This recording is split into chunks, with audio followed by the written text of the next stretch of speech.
Welcome to Graceful Aging. I'm your host, Gregory Bator. On today's show, we're going to talk about aging veterans. Aging veterans, we salute you. Statues and monuments like the one behind me are impressive reminders of the men and women who served our country. I stand here and you sit wherever you may be in freedom, and that freedom is a direct result of the service provided by those men and women. On today's show, we have two target audiences. First are those of us who did not serve in the military. We now have a duty, a service to our veterans to learn as much as possible about the veterans' benefits that our tax dollars provide. Second, we're going to talk to you, our veterans and your families. Your service is outstanding, and for your service, we want to provide you with a special guest. He's Jack Becher, a Veterans Benefits Specialist who's got some important and valuable information for you and your families. This show may reach you on Veterans Day, November 11th. November 11th is a federal holiday commemorating the signing of the armistice that ended on the 11th hour of the 11th day of the 11th month of 1918. Happy Veterans Day. The commitment of our nation to veterans was declared much earlier by President Abraham Lincoln. President Lincoln said it was our duty as citizens to care for him who shall have borne the battle, and for his widow and his orphan. As citizens, we owe a special duty to our veterans. Aging veterans deserve a full opportunity to gracefully age. Thank you for joining us today to learn how.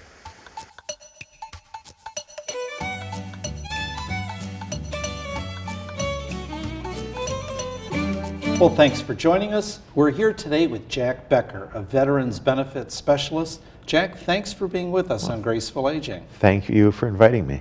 So, Jack, I've got to ask you, did you serve yourself in the service? Yes, I did. I was fortunate enough to be stationed in Germany during the Vietnam War. I was a radio operator, and they needed me more in Germany than they did in Vietnam, so I was happy about that. So were you, well, you weren't working with Robin Williams on Good Morning Vietnam then, No, were you? none of that stuff.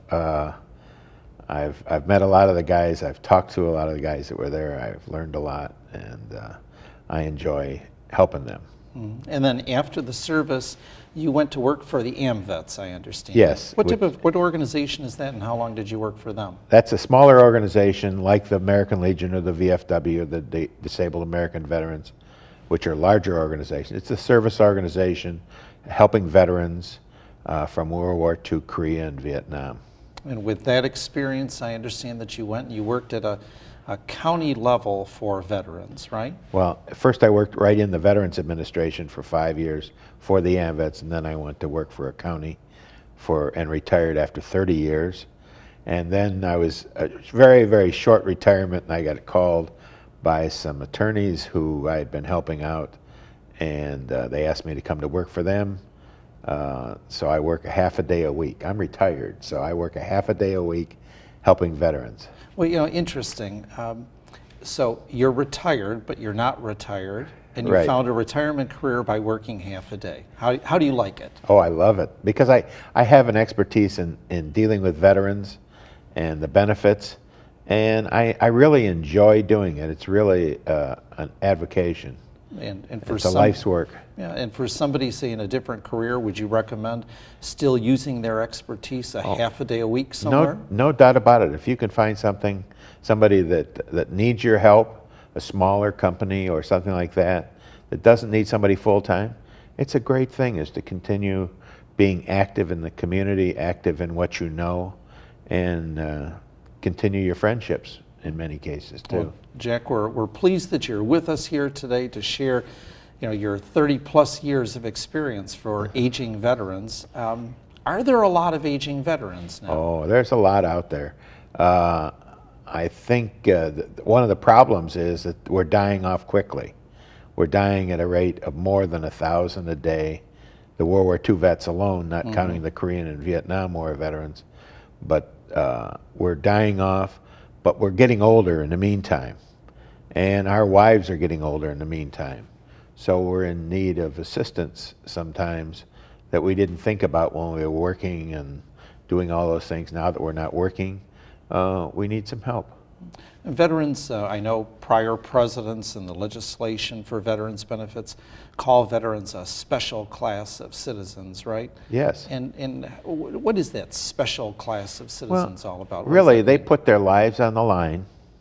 They put their lives on hold in many cases to defend this country, to make sure that our way of life continues and that our families are safe. And they're still doing it today. That's what veterans do, is they give themselves for the country. And where, I guess the very first simple question is, what is a veteran? Who is a veteran? Veterans are those who served in a branch of the military. That's a general description of a veteran, someone who served in the military. It could be male or female. It could be almost any age. It could be somebody who was in the service for a couple of years or somebody who was in the service for 30 years. It could be somebody who was a regular military person. It could be somebody who was a reservist and called up. And they're doing a lot of that right now in Iraq and Afghanistan. Now, you mentioned a couple of minutes ago about just this enormous rate of vets that are passing each day, and yes. I would imagine that's basically from World War II, right? Most of those are from World War II, but you got to think that the average Vietnam era veteran is retirement age. So we're getting there quickly. And so, yeah, it's catching up to us, all of us. So the concept, I guess, of aging veterans, let's put aside for a minute the current veterans and their needs. Right. And let's look at aging veterans. And those are primarily what, from 3 wars plus the service in between those wars? Yes, all of those. And, they're not very many, but there are a couple of World War I veterans still out there. But mostly World War II, Korea, and Vietnam are our aging veteran population. And their spouses. Now, have you seen from your work, are there different types of problems that come up from the different war times? Say, are there different disabilities or different problems that the World War II guys and women have as compared with, say, the Vietnam vets? Yeah, really, they all have a general problem, but some problems are more prevalent. You talk about the World War II vets. Some of them, because of the stress that they were put through, it's now catching up to them. They've got arthritis, they've got back problems, they've got, some of them have emotional problems. Talk about the Korean War veterans, a lot of them have Cold War injuries. Cold War? As in cold, I'm freezing cold? As in cold, you're freezing cold because Korea was not very hospitable. And a lot of our veterans were in the snow a long time, and long expansion of their. Well, as far as long exposure that they had to cold. Yes. And so what type of, so if I was a vet, say, that served in the Korean War, or I'm a family member and my dad or my uncle served in the Korean War, would there be some issues that might be coming up now that might be related to their service time? Sure. Like what? Well, if you had cold injuries, you may have problems with circulation. You may have bad feet. You may have where your feet go to sleep a lot, where you don't have good circulation in your feet. Maybe you've had to have amputations because of it. And a lot of those are caused from cold injuries. But what if when I was in the service, what if I never complained about it? What if I never sought treatment for it? And now it's 20, 30, 40 years later. Can I now go and make a claim? Yes, you can. Yes, you can. To make a claim, that's called service connection. You have to prove that it was incurred in or aggravated by the service, that you've been treated for it basically continuously, or at least that you can link your problem now to what you had then. So maybe you had frostbite, let's say, and you're having trouble with your feet now. You get a good doctor statement, and doctor says that the problem now is a long-term problem very consistent with a cold injury, frostbite, and the veteran says he was in Korea during the Korean War, and these injuries are consistent with that. So it takes a good doctor's letter to link those things. It also helps if you can get your medical records, because in the medical records it should show that you were treated for frostbite in the service. So I guess one of the first things is I need to make sure that I talk to my doctor and tell my doctor about my history. Oh yes, So your that doctor needs to know what's going on, and so that he can write an intelligent letter. It also helps if you write, sometimes it helps if you write away for your military medical records and get those so you can share those with the doctor so he can see that what he's saying is consistent with what happened to you. And I would write the VA for those records. If you had never filed a claim before, then you would end up writing to the National Personnel Record Center in St. Louis. Okay, and we'll provide that address for the viewers on the screen.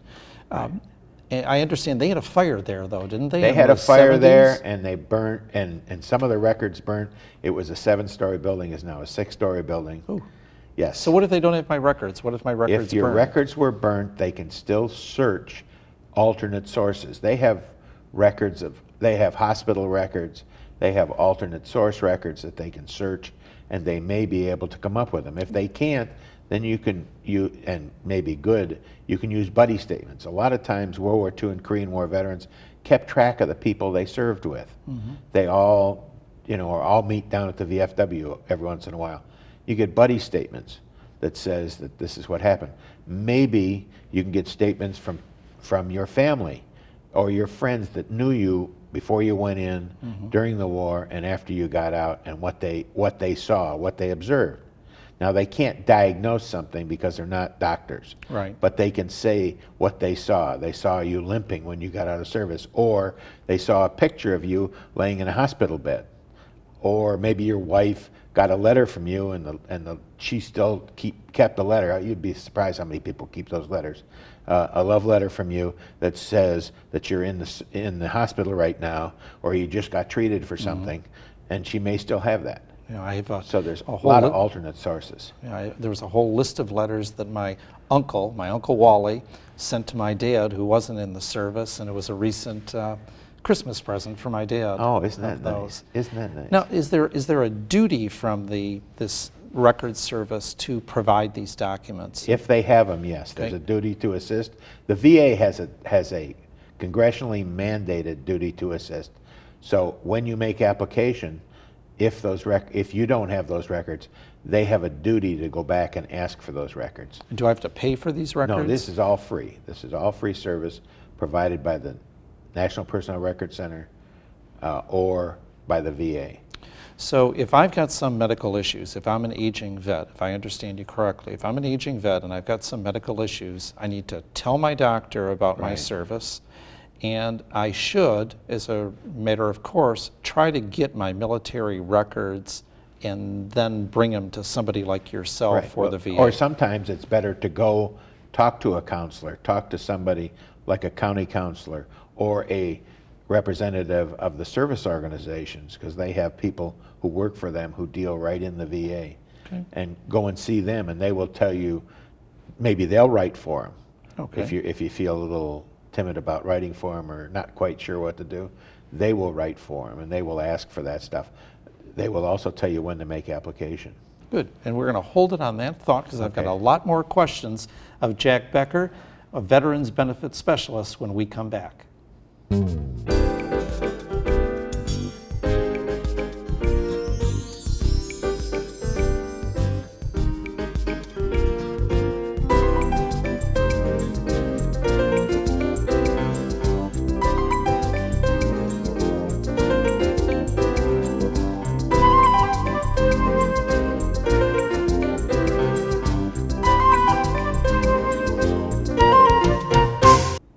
We're back with Jack Becher, a Veterans Benefits Specialist, to talk about the help all of us are committed to provide to the veterans who protect our freedom. Jack, thanks for coming back with us. I have a question though about these tough guys and these tough women that serve in the armed forces. They go out on the battlefield and they exhibit extraordinary heroism. And when they come back, especially in the eras that we're talking about an aging vet, do they develop kind of a John Wayne mentality? And, I haven't been hurt, I'm a tough guy, I don't need any help. Do you see that in your work? I see it all the time, all the time. And the problem is that they really do need help and they don't want to ask for it. Oh, but I can take it. I took it in the service. I marched through the cold. Well, but we owe them the benefits that they're due. We owe them because they kept us free. So we need to provide that service, number one, and they need to ask for it.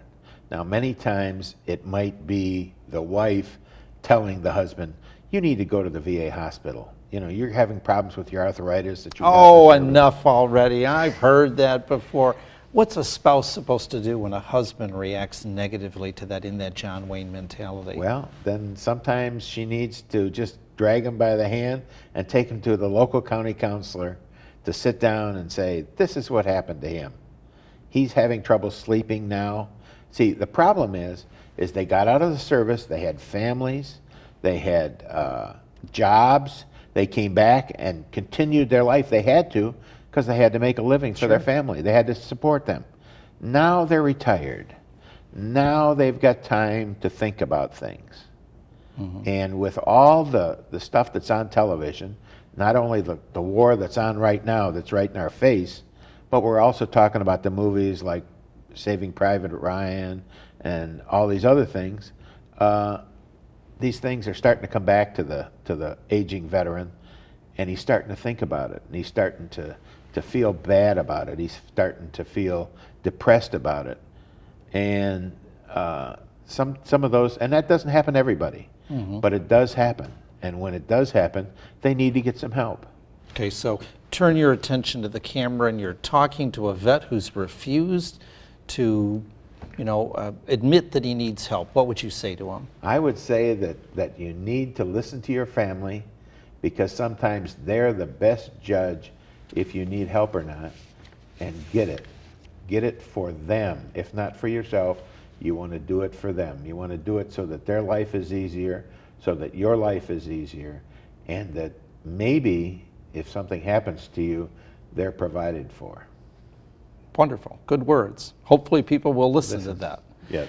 You mentioned before about these common ailments or disabilities that come up from the different wars, and we stop short of Vietnam. Yes. Are there some particular things that guys and women experience in Vietnam that are happening to them now? The problem is that those who were on ground in Vietnam were exposed to Agent Orange, which is a catch-all of a lot of different defoliants that they used. This is the burning of the tropical jungles and things like that. All of those things. And the problem is that they found more than a dozen different cancers and some skin conditions that were caused from Agent Orange. They also have, and they're continuously finding new things. The most recent thing is they found Parkinson's disease and ischemic heart disease. If you were in Vietnam, you have a higher tendency to have that. And then the biggest thing, the thing that touches a lot of us, is if you have diabetes. Mm-hmm. Diabetes, the exposure to Agent Orange helps bring on diabetes. Wow, I didn't know that. And it's so bad that diabetes affects different ethnic groups different ways. But if you were an American Indian and you were in Vietnam, you have a 50% chance of getting diabetes. Now, that's remarkable. It's unbelievable. Those things are what you call presumptive conditions. And presumptive conditions, all you have to do is prove you were there, and the VA will pay you based on your degree of disability. So you mentioned before the break about getting the buddy letters. Yes. But here with Agent Orange, your discharge might be enough. that's a presumption. There's a presumption that you may have a relationship to your diabetes condition. If you have diabetes, so you need a doctor's letter saying you got diabetes, and then the VA will call you in and they will examine you, and they will see, if your discharge shows you were in Vietnam, then they should pay you based on your degree of disability, and that means that if you're handling it by diet only, you might be 10% disabled. If you're handling it, if you're on a special diet and you're taking medication, it might be 20% disabled. If you were having episodes of, and I think it's called ketosis and some other things, then it might be 40%. If you have restrictions, it might, where you can't do, the doctor says you shouldn't be out shoveling snow, then maybe you're 40% disabled. And it could go all the way to 100% if it's uncontrolled. So if you've got diabetes, you served in Vietnam, go see your doctor. And all of those, and the thing is, diabetes is such a hidden disability that I urge all Vietnam vets to get checked for diabetes. Go to the doctor, tell him that the VA says that he has a higher chance of having diabetes, and get checked for diabetes, because sometimes they don't find it until later on because you just don't notice it. It just kind of creeps up on you. So be proactive. Be proactive. Very good. Well, you started talking about benefits, and I know that there are a lot of benefits for aging vets. Can you describe, say generally, what are the types of benefits for an aging vet? What we've been talking about is compensation, a disability or disease incurred in or aggravated by the service. But there's also pension benefits. Okay, now how is that different? Pension benefits is a need-based program. It's based on, you need to be a wartime veteran, and you need to have by wartime veteran, Korea, World War II, any Vietnam, declared conflict. Any declared conflict. Okay. You need to have at least 90 days of service. You need to have a good discharge. Okay. And then it depends on your net worth and your income. Okay. So if I'm destitute, or if I'm of a very low income and I served in one of the wars, then I may be eligible. You may be eligible, but also because you have high medical bills, because the VA takes your income, deducts your medical bills, and pays based on that adjusted income. You may have somebody that has good income, but they're paying such exorbitant medical bills because maybe they're in a nursing home, or maybe they're in assisted living because of their medical disabilities, and they're providing some type of care there. That becomes a medical deduction, and so they may have real high medical bills, and even though they have a good income, it's all being eaten up by medical bills. So therefore their adjusted income puts them eligible for pension. So it does sound like quite a bit, but actually it's somewhat simple. If I'm low income, or if I have a decent income but huge expenses, it may drop me down to a low income category, and I may qualify for a vet benefit like this. Now I know, I read, and in my work with assisted living facilities, I see that some of them even offer, and there's these insurance guys out there who come in and say, I can take care of all your vet needs. I've even seen companies advertising themselves as vet care services, not animals, but veteran care services. Does the Veterans Administration accredit or approve any groups like that? Yes, they do. They have a lot of different groups that they approve. The service organizations are one of those. The county counselors are another group that they approve. And now attorneys, if they're doing appeals, nobody can charge you, it's against federal law, to charge you more than $10 to help make an application. But once you get into the appeal stage, then an attorney can set up a fee basis and they can be paid. But the initial application is basically free. So anybody charging anybody, that's against the law. What happens though is that people come in and they're not being paid by the county. In other words, that's a governmental agency. They're being paid because they're going to sell you something. Should I beware?